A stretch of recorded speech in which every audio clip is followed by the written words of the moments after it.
All right, thanks for joining us. Episode 31 here in the trenches. You've got my partner in crime, Cole McCoy, and I am Chase Yerrick. We're here bringing you another episode here. Excited about this one because we always try and bring a new, fresh topic to you guys. Sometimes we rack our brains coming up with content, but organically they typically come to us. But Cole and I were having a discussion earlier today about what we wanted to bring you guys on episode 31. And it's something that's kind of near and dear. I know I bug Cole a lot and talk to him when I'm out in the field, and he'll hit the hotline up. And he's been doing this a lot in a long, long time over the years, to where he's gained a wealth of knowledge in certain situations and when to replace, when to just add coverage. Because at the end of the day, we want to do what's best for our clients. So, Cole McCoy, I'm fired up about this episode, brother, man. I appreciate you pulling over to spend some time with us, banging it out for AEP, man. How's it going? It's going well, man. I am currently in East New Orleans. Today has kind of been just a catch-up day before I can head back home. But it's been crazy. We've been literally had a full schedule every single day, with the exception of Sundays. I mean, 9 a.m. to 5 or 6 p.m. every hour on the hour. So we've just been grinding. So it's actually my fault that we haven't done one of these episodes. I've just been crazy, like a madman running. So, but I'm excited to get some more content out there, man, and talk about this. I think talking about replacements and just whenever you see a policy in a house and how to handle that and do the right thing and put the client. I mean, that whole conversation really can be make or break for a lot of agents. And so I think this is something that can't be talked about enough. And there's a lot of other content out there. I recommend looking up anything Ben Bowman has to say on this subject, not to bow down to the almighty Ben. But seriously, he's got better content than I could probably ever come up with on this subject. However, everybody has their own style and flair. And so, this is something we can dig into, I'm sure, and have a great time. So, absolutely. And AEP is, with being in the thick of it, you guys are lighting it up. The team is doing big things. So as we jump into the topic of knowing when to replace and when to add, I know that, you get a lot of phone calls from your guys looking for advice, and you're on the hotline that we have here internally, helping other people out. The first one that comes up typically is being able to identify. You need to be able to identify what they have. Your presentation, we've heard it before, is fantastic. We've done it, I think, on episode 30. We went over the presentation. But you're identifying what they currently have, or let me rephrase, what their why is when they filled that card out. So we jump right into, identifying if they have term, if they have whole life, before you just pull the trigger and go and start trying to replace something. Yeah, I mean, when you're talking about replacements, you got to be careful, because you can't just replace for replacement's sake. You have, the number one question you have to answer when doing anything is this in the client's best interest? And would I put my mom or my grandma in this situation? And if the answer is even like maybe, or, it's kind of like, don't even broach that. You always have to answer that question of, is this what's actually best for the client? And if you can say unequivocally yes, then continue on. And so before we start talking about replacing, and anytime you're talking about changing an insurance policy, you have to do everything correctly, because at the end of the day, if you're messing with somebody's benefits and it's not in their best interest, there are consequences, and not only for the client, but you have to be held accountable as well, and you have to answer not only to your conscience but the Department of Insurance. Absolutely. So before we talk about anything, when you're doing replacements, you have to do what's best for the client first and foremost, every time, always. Numero uno, every time. Got to do what's best for them. And that's a question that I know a lot of our people are asking themselves, and we teach that. If you got to make sure when you're doing something, when you're making any changes to any type of current coverage, and really just the ideology and the mindset from the get-go. Are we doing what's best for our client right now? Which products we choose, all that fun stuff. So talking about subject and topic number one, the term and the whole life. We're big believers, and most of you out there who are in final expense land, a majority of what you write, or a lot of what you write, is probably going to be whole life. our Mm-hmm. section of clientele and our demographic are typically going to be whole life because they filled a card out looking for final expense and looking for burial. When you're in the home, Cole, and you're doing your digging, you're doing your fact finding, and you get to the situation where it is time to start talking about replacements, whole life versus term. I know you do a really good job explaining to your clients using some of the stuff that we have in the Dropbox and in the training to show them the difference between term and whole life based off of the need, right? Absolutely. And, you know, typically when something like this comes up, they've let you know that they have a policy already, and whether they're satisfied with it or not, my response is typically about the same. Whenever they say they have a policy, especially if this even goes back to just getting into the door or over the phone, that can become an obstacle if you don't know how to handle it. So anytime they have a policy, I'm actually excited they have a policy. I say, great. You know, there's many programs that someone can qualify for, but you already have to have insurance. So you're already got a leg up, Miss Mary. You know, where do you keep your, you know, or I'll even phrase it like this. Most people keep their policy in the freezer or in the drawer or in the closet or lockbox. You know, they always laugh about the freezer, but some people actually do that. And I'll say, where do you keep yours? And before I have them go get it, where do you keep yours? And as soon as they tell me, I say, awesome, go grab that for me. So that way we can make sure that you're getting all the benefits that you should have. And I don't talk about term or whole life until I get that policy in front of them, or in front of me, so I can actually go through it with them. I actually like to let the company hang themselves, because if their perception of a company that uses final expense but it's term, if their perception is they have a great policy, they enjoy the company, they enjoy what's going on, maybe they don't understand it's going to expire, you know, they're just seeing you as sometimes just like a two-bit insurance salesman that's just there to get one over on them.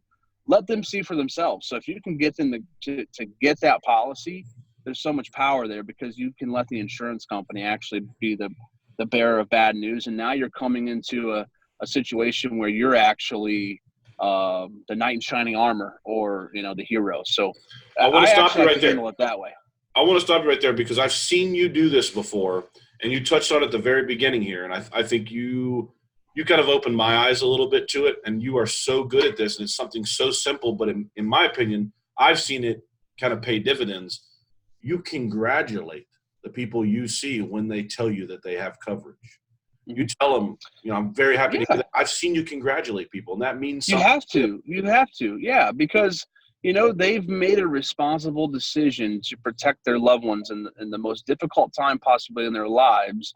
They've already made that decision to put their loved ones in a wonderful situation, and they're genuinely doing what they believe is best for their families. Yep. And so you can't bash on it, because that's a personal decision. It was an emotional decision that they made. They had to put themselves in a situation where, man, when I die, and you're thinking about all the people gathered around your casket and the services that you're having, and you're thinking of your loved ones being heartbroken, at least they have the money to pay for this.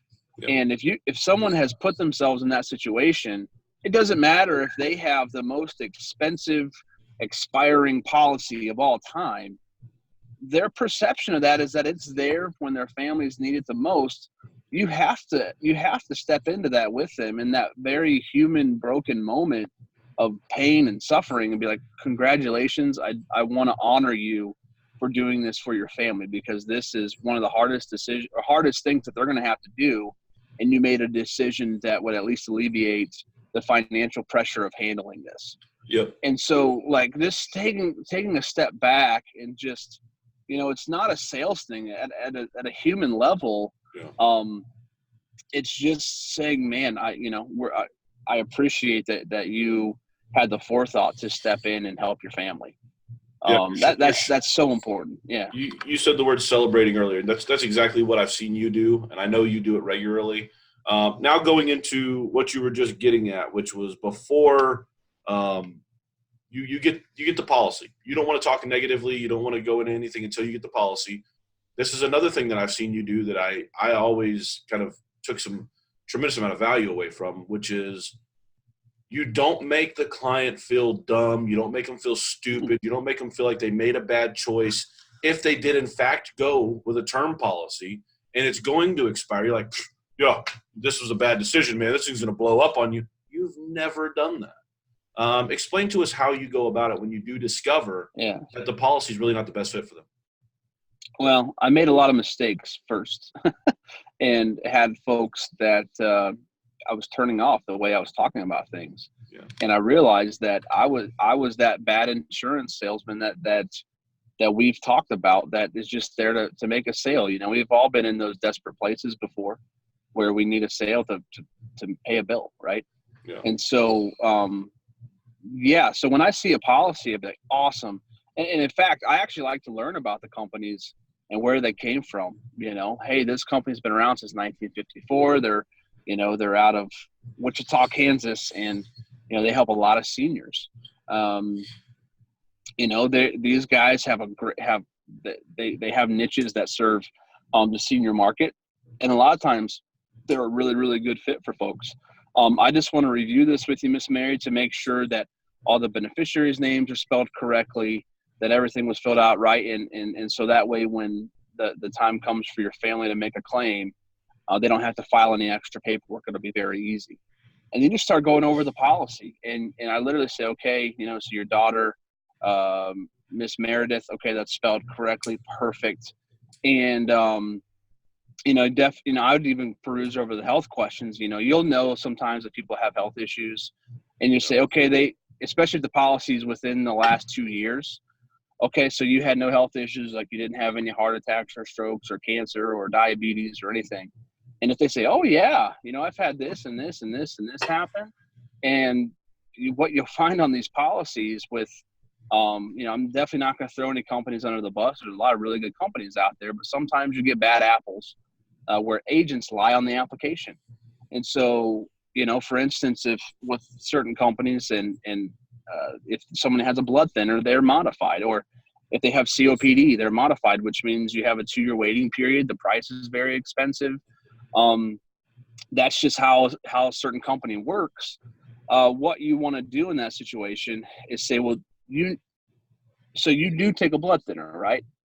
But you know that they don't.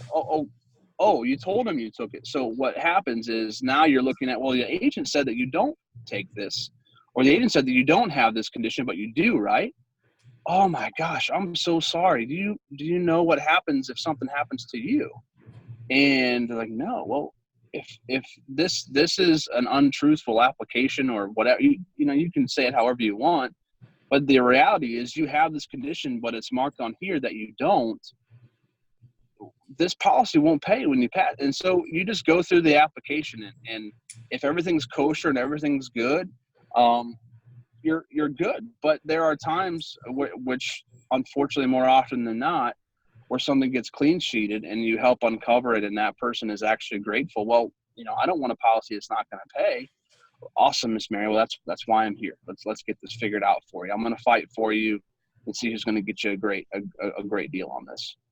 So you just touched on the graded and I'm sorry, not the graded, but the clean sheeting portion topic that we were going to cover as well, which is great.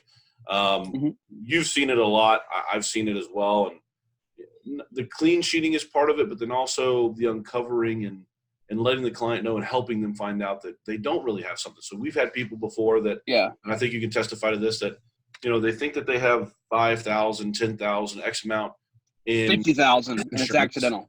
And it's all accidental. And at the end of the day, if they die due to natural causes, they get zero.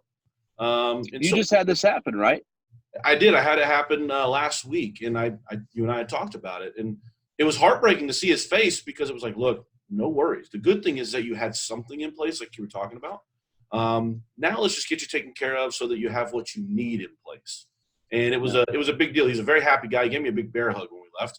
But what you're talking about in terms of clean sheeting as well, educating them and helping them, and like you just said, showing them, because the policies, the documents they were given and left behind for that coverage, those will tell the story for you, and those are your solidifiers.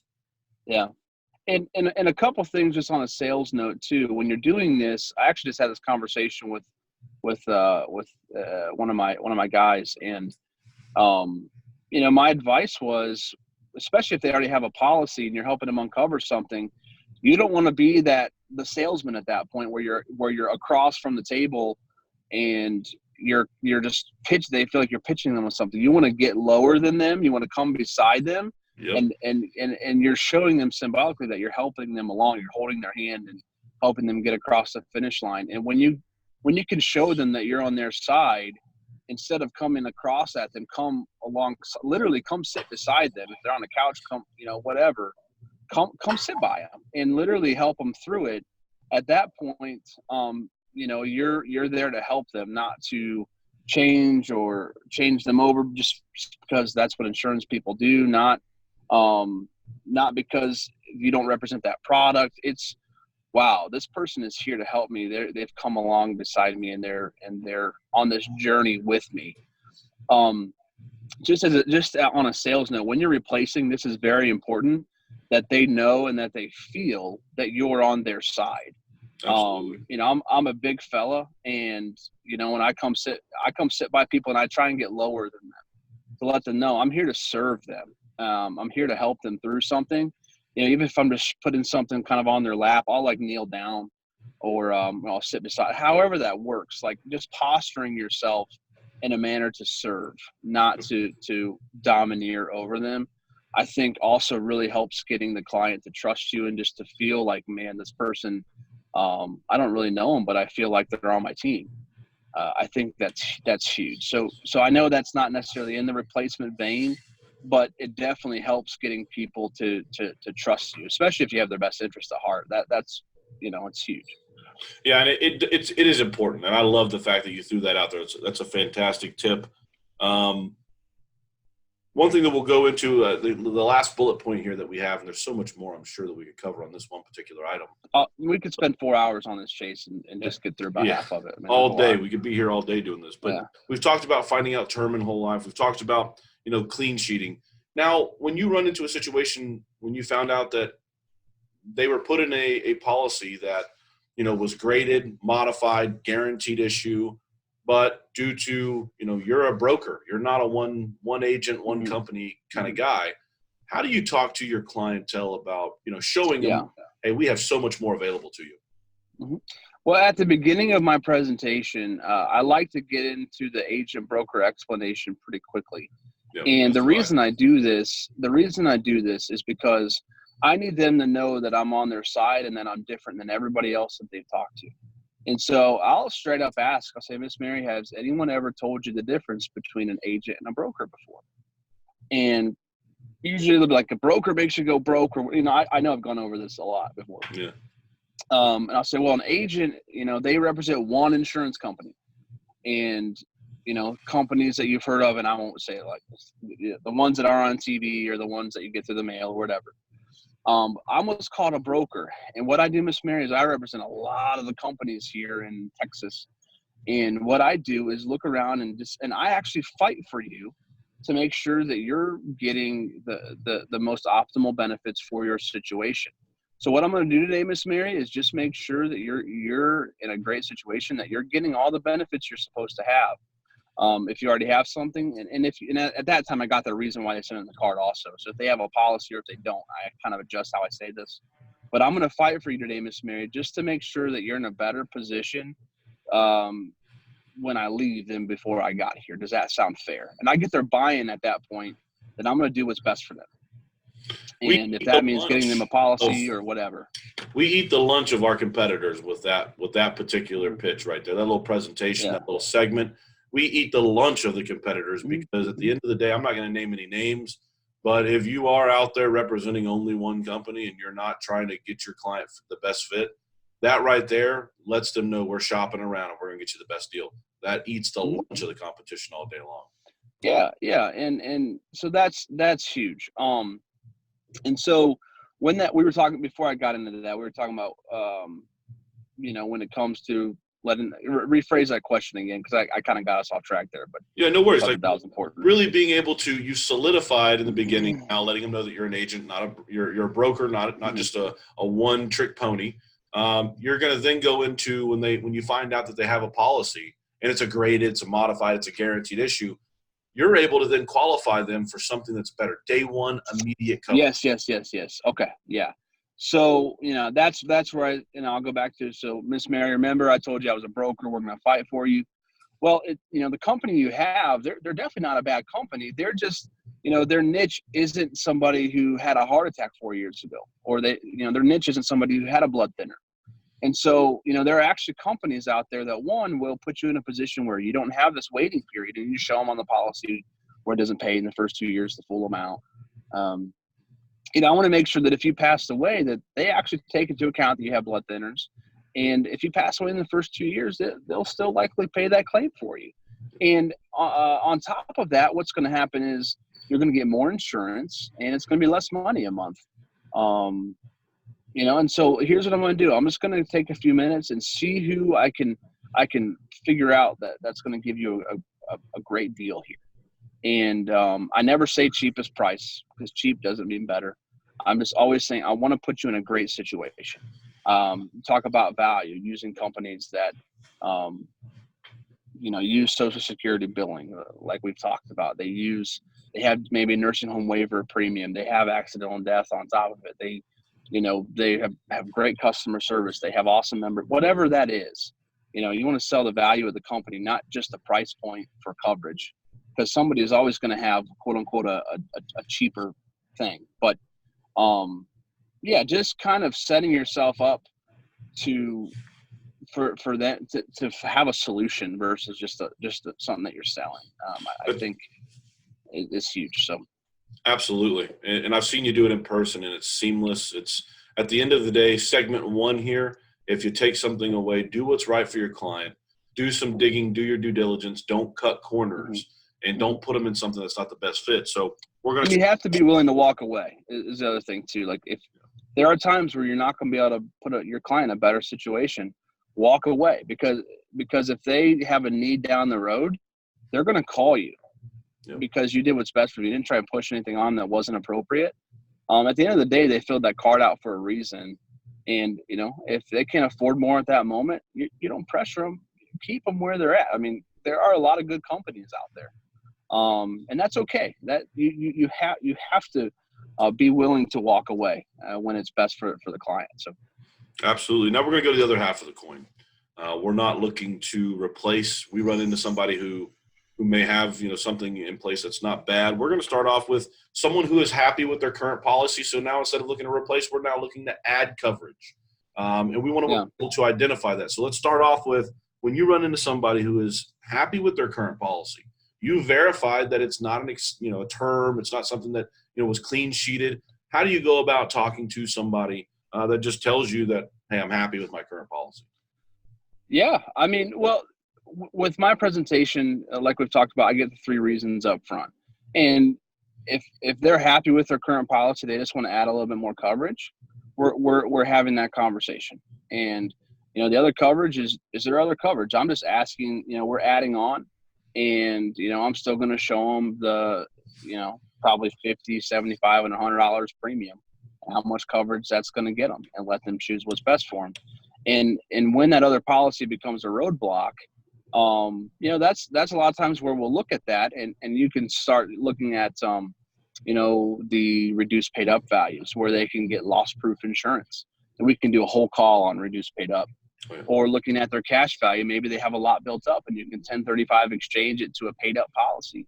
And by the time they're done, they don't pay any more premiums, and they have a $12,000 policy, or maybe they only had an $8,000 before. There's so many options, but it could be a situation where you're just adding on. Here's an extra $10,000. It could be a situation where you're using the benefits within their policy to, by the time you're done, for that same amount of premium, you're able to add $3,000 in coverage because of the reduced paid up provisions within their policies. And you could just need to walk away. You might not be able to do something for them if they have a good policy, and that's okay. But you can show them all the options and let them choose. Absolutely. So if their current policy they're happy with, you verified for them that it's good to go. I've talked to you literally after I've walked out of a house, and I know you've seen this a million times more. Mm-hmm. There's something nice. It sucks to not make a sale, but we've had people call us back that have had a policy before that we did shake hands with and walk away, and they end up calling you back because you took care of them, you were genuine with them, you were honest with them, and you were able to do future business with them. Mm-hmm. Absolutely. It's a big deal. I think that kind of goes kind of not talked about enough, I guess, is when you do the right thing and you take care of them, it's going to sometimes come back its way to you, and that's important. So we're happy with the policy. Go ahead. No. I mean, they sent that card in for a reason. Typically, they want to add on more, so you don't run into where you can't do anything for a person. And when you're in a sales situation, they may or may not want to pay more money, but they want more coverage if they're sending that card in. So, absolutely. So if they're happy with their current policy, they're just looking to add, and their current policy is good. Do an evaluation. When you look at their policy, you do that free policy review. That's something that gets discussed. It costs you nothing, Mrs. Jones, for me to sit here and do a free policy review with you. I've got a little bit of time here. If you do, and let's look at it real quick. And that's when you're able to take a look, Cole, like you said, at the cash value, see if a reduced paid up may be something that is a possibility. Anything left on that you want to touch on, that you want to cover right now regarding knowing when to replace or add? Anything else you want to throw out there to the audience? I think that's kind of a good overview. Perhaps we can maybe explore a little bit more in depth of some of these paid up options that folks have on another call. Because we can get, we can definitely take some time and talk about how to do a reduced paid up, or how to do a 1035 exchange, or, some of those situations. I mean, because it can get a little bit in depth. So I think for today, I think that's a wonderful overview. But sincerely, if folks want to reach out, have more questions, how does this reduced paid up thing work? What do I do? I find I have a lot of people in my area that have good policies. I'm not able to do much. Maybe this is a tool that you can use. And so feel free to reach out to us. We're definitely happy to help you walk through that process and get more clients and put them in a better spot. So it's as easy as leaving a comment below saying, hey, I'd love to talk. You can also give us a phone call. We have all of our information posted typically in the comments section, or the information section, the description of the episode. But feel free to reach out. We're not necessarily looking to recruit anybody. This is an informative video where we just like to bring content regarding our industry into a platform that just really is limited in terms of this type of content. So we appreciate you guys joining us today. Cole McCoy, as always, brother, man, I appreciate you jumping on and doing this with me. Yeah, bro. Have a great day, man. We'll do it next time. Awesome. And for those of you out there, if you're seeing this video, if you came across it on LinkedIn, Facebook, somewhere else, go to YouTube, hit the subscribe button, go to EFES Nation, EFES Nation, and you can hit that little bell. It's going to subscribe you. When we post new content, you'll be notified. So you won't have to check back periodically. You'll be notified whenever we post a new episode. We've also got the Closer's Corner. We've got all kinds of fun content for you guys. Love to see you get plugged in. We'd love to help you. If you find yourself in a situation where maybe you need some help, maybe you need a mentor like Cole over here, we'd love to get you hooked up, love to get you help. All you got to do is reach out, hit subscribe, and we'd love to see you guys. Thanks.